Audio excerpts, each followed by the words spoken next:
principles laid down in the aforesaid case of Hadley versus Baxendale have been adopted in Section 73 of the Indian Contract Act, and the same has also been applied in various Indian cases. Section 73 of the Indian Contract Act provides as follows.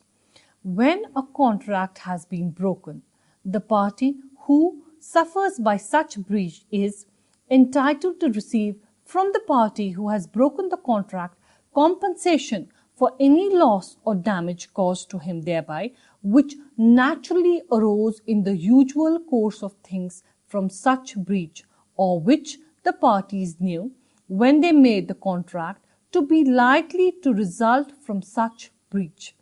Compensation is not paid for any remote and indirect loss or damage sustained by reason of the breach. In Madras Railway Company versus Govind Ram, a tailor had given his sewing machine to the railways to be delivered at a station as a consignment. He did not mention that any delay in the delivering of the sewing machine would result in damages for the business of the tailor, as he had planned to do good business at the place proposed where a festival was to be held. The sewing machine was delivered after the festival was over. It was held that the railways were not responsible for the damages, as the railway authorities were not informed of the specific purpose of delivery of the sewing machine, namely business during a festival. Now let us have a look at some of the illustrations. A contracts to repair B's house in a certain manner and receives payment in advance. A repairs the house but not according to the contract. B is entitled to recover from A the cost of making the repairs in a manner conforming to the contract. Another illustration would be A contracts to let his ship to B for a year from the 1st of January for a certain price. Freights rise, and on the 1st of January, the hire obtainable for the ship is higher than the contract price. A breaks his promise. He must pay to B by way of compensation a sum equal to the difference between the contract price and the price for which B could hire a similar ship for a year on and from the 1st of January.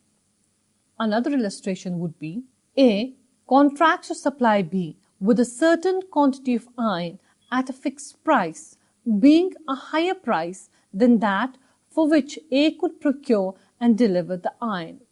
B wrongfully refuses to receive the iron.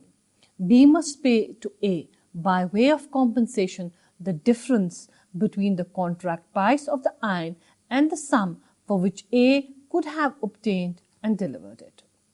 Another illustration would be A delivers to B a common carrier, a machine, to be conveyed without delay to A's mill, informing B that his mill is stopped for want of the machine. B unreasonably delays the delivery of the machine, and A, in consequence, loses a profitable contract with the government. A is entitled to receive from B, by way of compensation, the average amount of profit which would have been made by the working of the mill during the time that the delivery of it was delayed, but not the loss sustained through the loss of the government contract.